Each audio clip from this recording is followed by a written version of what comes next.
And one. Thanks for joining us here on 9 News Watch. We take a look at some of that snow that we saw overnight in parts of the mountains and also those chilly temperatures that are in place for Denver and the Front Range. And we're going to take a look at how long that might last. But first things first, you got to kind of squint to take a look at some of that snow that we saw atop some of those higher elevations overnight. Again, that snow was generally limited to about kind of 9,000 feet or above in the northern mountains, specifically the Gores, the Front Range, as well as on up into the Medicine Bow Range that kind of extends on up into Wyoming. That's where we saw the majority of that snow. Let's show you a few of those images that we did see, where we did see some of that snowfall. And this is from Rocky Mountain National Park, where, by the way, Trail Ridge Road was closed off due to the fact that there were some snow drifts up there that apparently got up to 3 feet in some areas. So that snow did actually make a bit of an impact for us. So if you're heading to Rocky Mountain National Park, you're obviously going to want to avoid Trail Ridge Road. We did see a little bit of that snowfall. You can kind of see it there as it melts on off.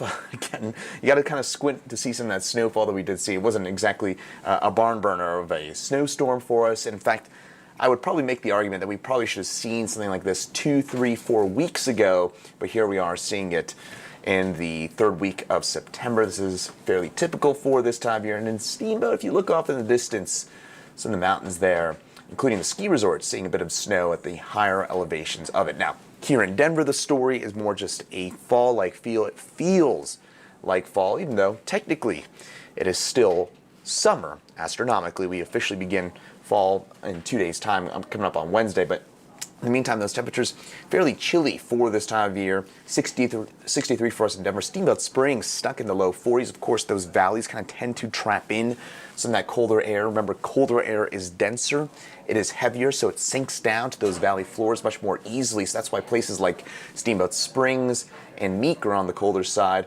Gunnison can, of course, be quite cold, but this cold front didn't really punch its way through central and kind of south of I-70 areas. This was really kind of confined to that corridor there a little bit further north. So that's where we did see, again, some of that colder air. Meantime, you head into the mountains tonight. It is going to be chilly. It's going to be straight up jacket weather. In fact, here in Denver, probably about jacket weather as well. 42 for an overnight low.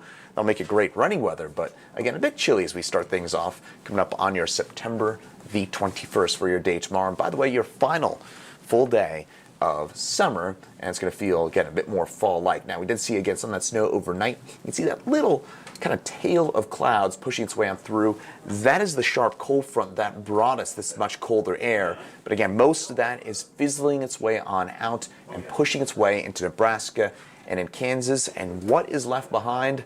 Just a lot of kind of cold air. That continues to be the story for us. Now, in terms of that forecast, we do have an isolated shower or storm, mainly along the Palmer Divide, that of course being between Denver and Colorado Springs, where we could see some of those isolated showers and maybe a rumble of thunder or two. I'm not expecting anything too widespread, but we do see some of those showers and maybe a little bit more snow. This would be 10,000 feet or above into parts of the Front Range as well as the Gore Ranges. That's where we could see, again, a little bit more snow tonight, maybe another dusting as we wake up here on your Tuesday morning, and then a few isolated showers tonight as well along and east of Interstate 25. Most of us stay dry, and any rainfall and certainly that snowfall accumulation will be minor at most. Not expecting any sort of severe weather or any sort of significant downpours, just a few isolated showers here and there as we head later on through tonight. Now, as we get into tomorrow, if you are a fan of fall, you like autumn, you like the pumpkin spice,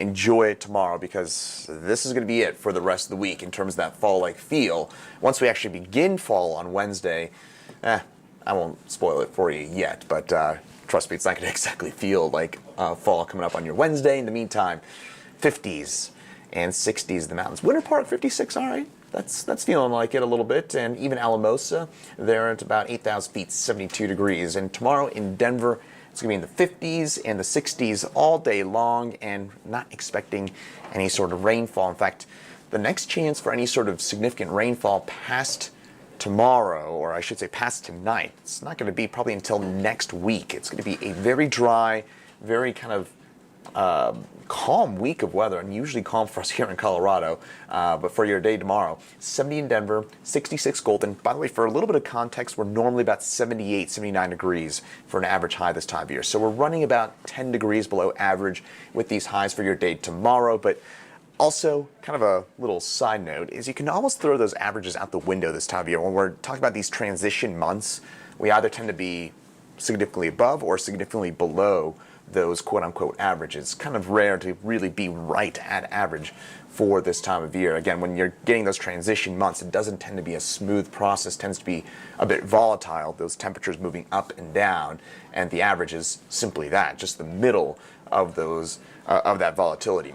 That's a little minor aside. You probably need to know that. Meantime, as we get into your Tuesday, temperatures again, chilly one more day for us. High of 70, again, that's about 10 degrees below average, maybe a little bit less than that, 8 or 9 degrees below average, but by Wednesday, we're back above average at those temperatures into the low 80s. Thursday, we're talking about mid 80s. We may get a brief secondary reinforcing shot of some cooler air by your Friday. I don't think it's going to be a big deal. It would be short-lived at that, and that'll maybe drop our temperatures back into the 70s for your Friday. And then for the weekend, you know what? I'm going to say something. I got it wrong. I said last weekend that might be the last pool weekend of the summer. Well, as we get into the first full weekend of fall, this upcoming weekend, yeah, you can go to the pool. 83 Saturday, 86 Sunday, and 85 next Monday. So this taste of fall, it is simply that. It is short-lived. It won't last all that long. But in the meantime, you've got some of those snowy images from places like Rocky Mountain National Park, by some of those ski resorts. I know that at Arapahoe Basin, Loveland, as well as Steamboat Springs, some of those ski areas, seeing, again, just a little bit of snow to remind you that winter is around the corner, even though that forecast past tomorrow is certainly not going to make it feel that way. Hey, thanks for joining us here on 9 News Watch for a look at that snow and that short-lived fall cool down in the 9 News Weather Center. I'm meteorologist Chris Bianchi.